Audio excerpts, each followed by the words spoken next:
यो खोटाङ हलेसीको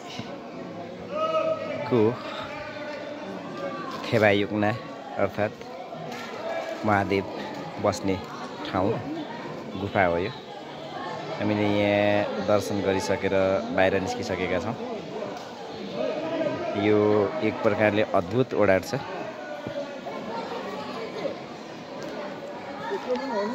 भित्र फोटो खिच्न मनाही भनिएको हुनाले हामीले बाहिरबाट चाहिँ यो दृश्य लिइरहेको छौँ।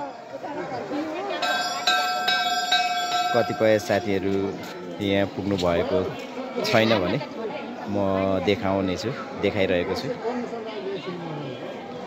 यस्तो छ खोटाङको महादेव स्थान, महादेव बस्ने ठाउँ अथवा थेबा समाङ बस्ने ठाउँ। एक अद्भुत छ।